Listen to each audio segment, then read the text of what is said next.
Welcome back, guys, to another episode of Central Oregon Shenanigans. Today we're kind of tinkering around with the 78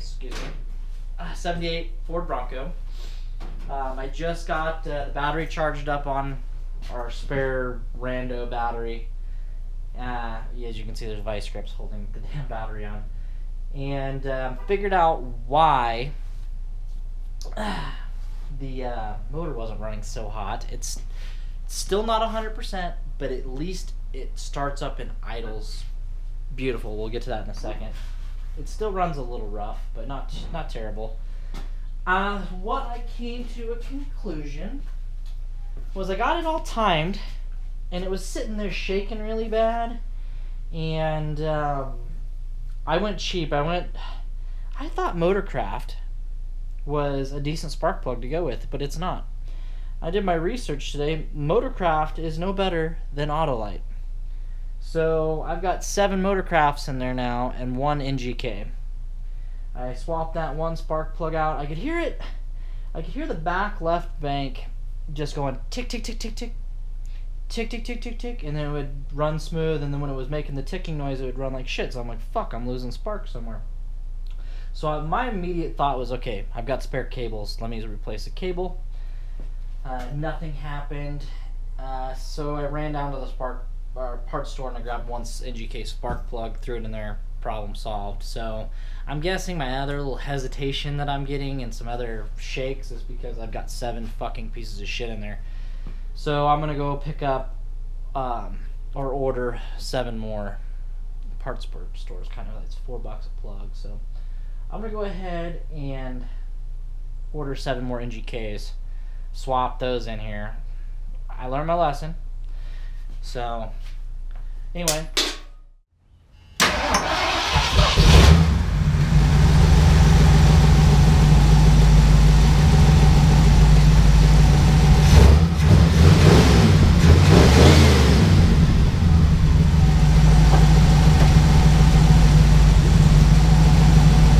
Still got bad gas we're fighting. I can smell it just on that startup. I can smell it, but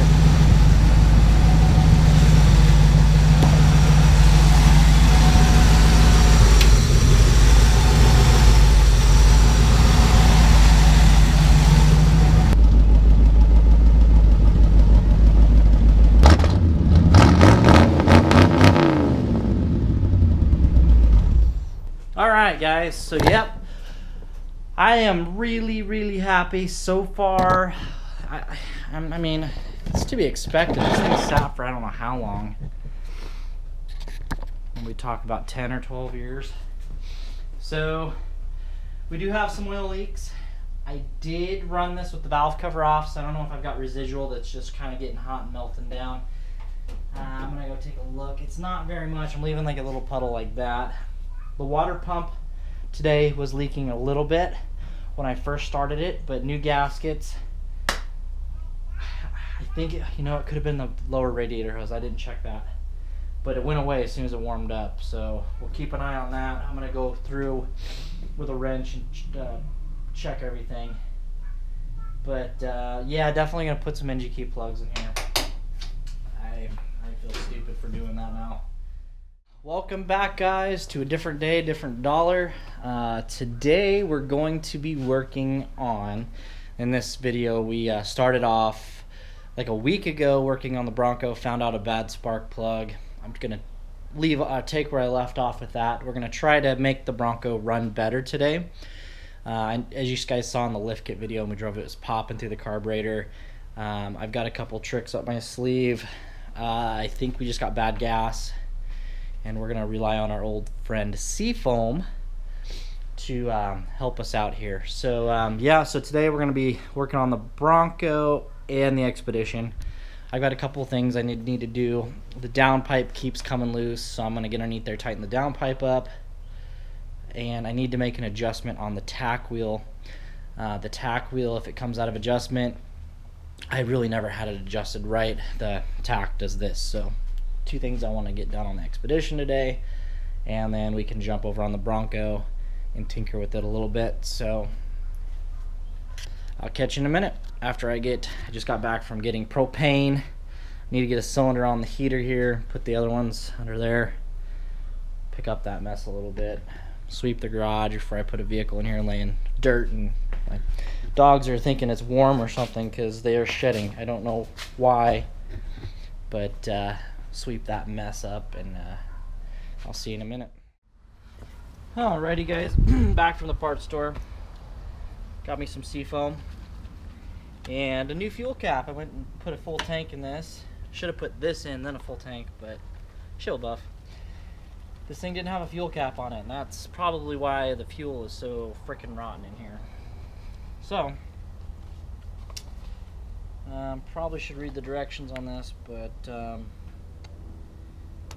quart of oil, crankcase, fuel, stabilizes for 2 years, 1 ounce per gallon of fuel, 16 ounces. I know that I just filled the tank, so I think this is a 20-some gallon tank. So we're gonna go ahead and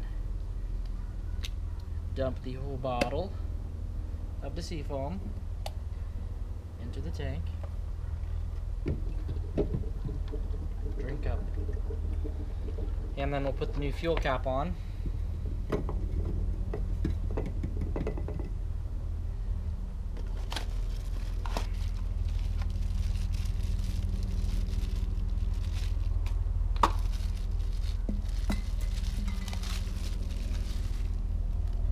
Don't worry, I'll pick up that garbage in a second. Alright, do not like the style of fuel cap, but it's got a nice tight fit to it. Booyah, done. And we will come back to the Bronco in a minute.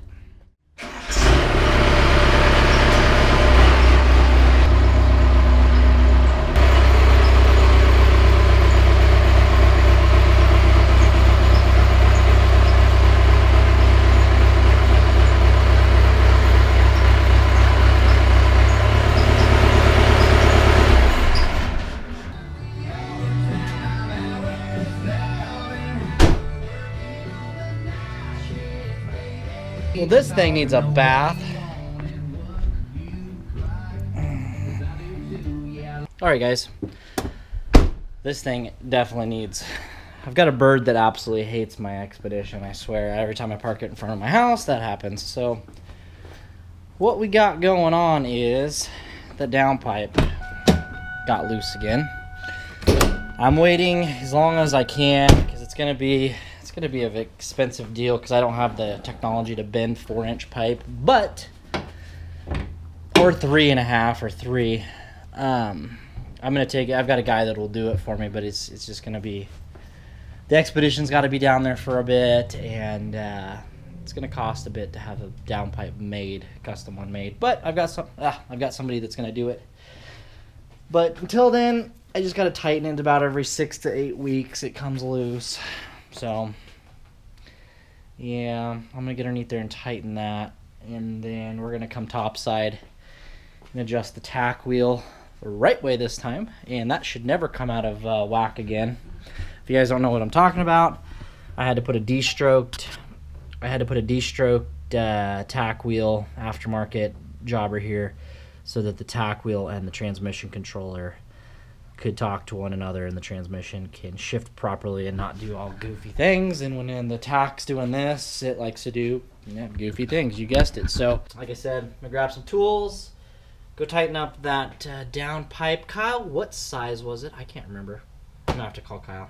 I'm just kidding. I'm gonna have to just take a bunch of wrenches down there. I'll catch you guys in a minute. All right, 10 thousandths.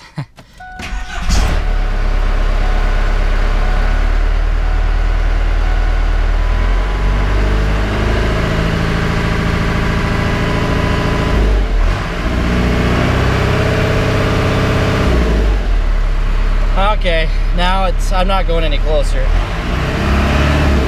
Now it's personal. This is just stupid. I'm gonna have to look into why it's doing that. And I'm pretty sure, if I remember right, I can disconnect the transmission computer from it and it goes away. So I think two items, the tack and the transmission controller, both to the same sensor, is causing that's causing tension. So not to worry, Kyle and I have an idea. We bought another metering system. I don't know what the magnet down there, the sensor.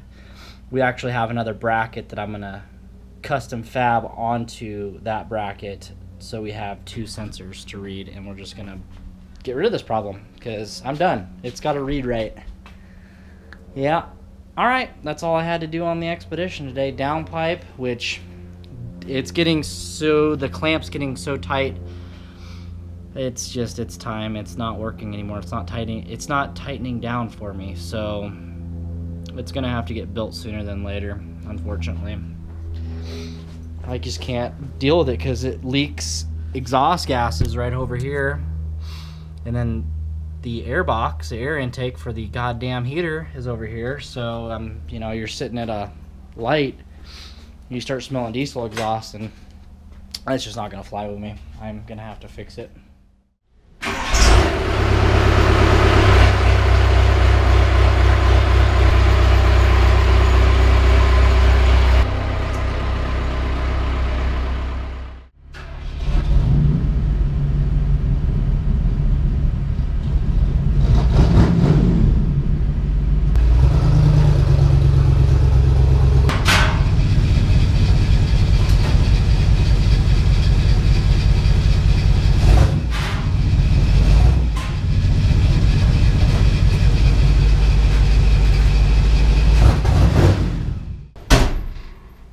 Watch, the power steering pump's gonna explode and fluid's going all over the floor. Yeah, today in this episode, we're also gonna get rid of the sway bar in the front. I decided it doesn't need it. The only reason it steers shitty is because we need to get a drop pitman arm coming. That's gonna have to go away, and it's gonna need to be dropped down. Yeah, pretty sure. And we got to adjust the pan hard bar still, guys. It's not adjusted properly. And I think I need a new steering box. It's leaking. Yay, joy. Everything I need needs a steering box. Power stroke needs a steering box. This needs a steering box. It's going to have to wait. Alrighty, guys. I got my straw here hooked to the engine. Vacuum. Okay. Oh, we're going to go ahead and seafoam it.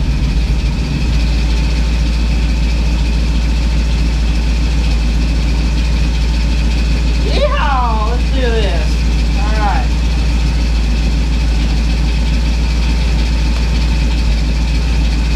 Drink up, my Bronco.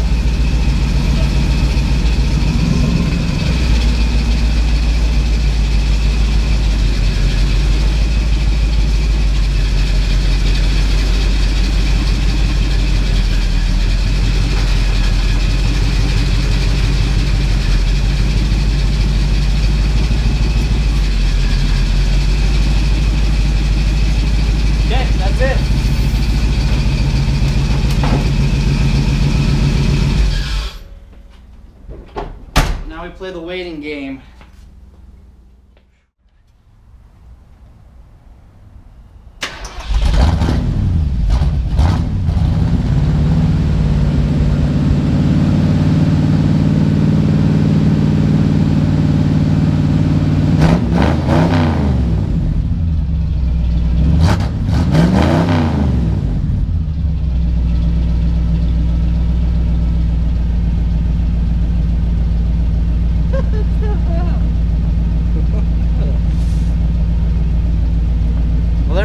Seafoam.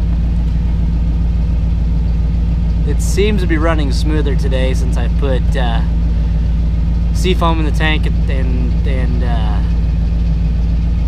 done this process. We'll see though. We'll go for a drive, test it out, see how she's doing. We'll let that burn off, and we'll catch you in a minute.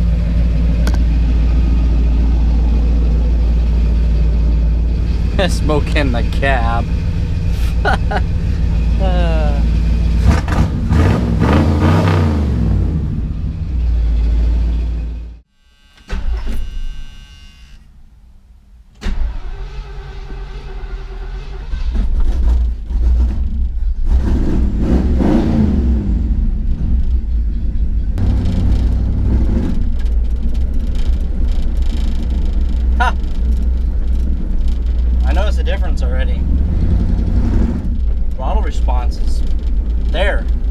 driven it before. I just don't have the frickin'. Let's put a load under it. Start in the second gear here. Oh yeah. She's smoking pretty good.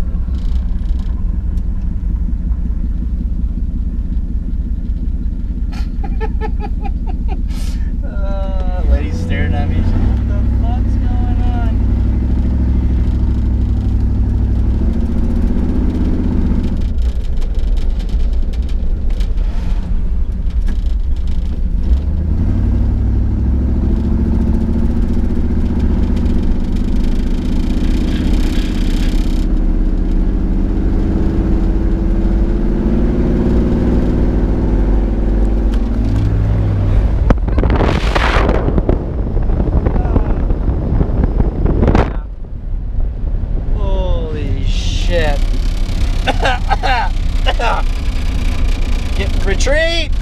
Retreat back to the house. Seafoaming myself out of here.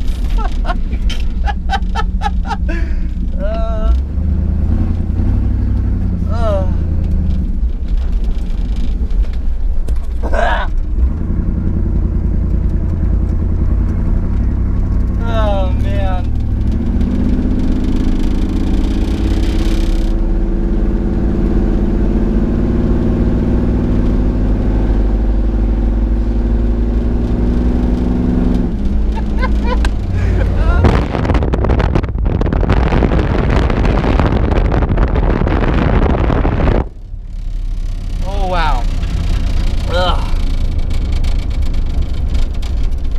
Somebody called the fire department. This one's out of control.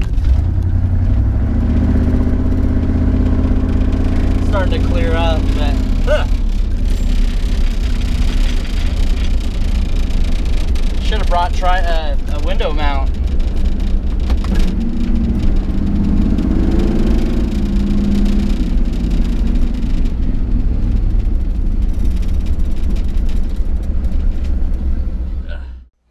Well guys, I think we've done enough damage on this. Oh, I forgot to show you this.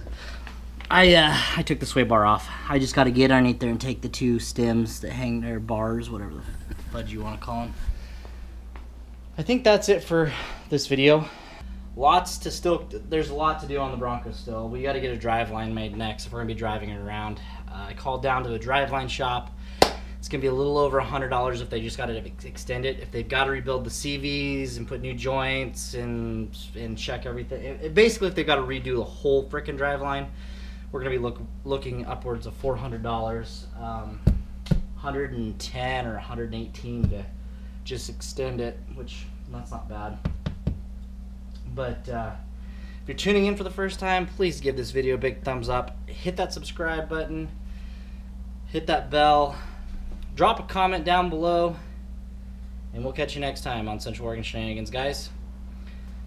See you here.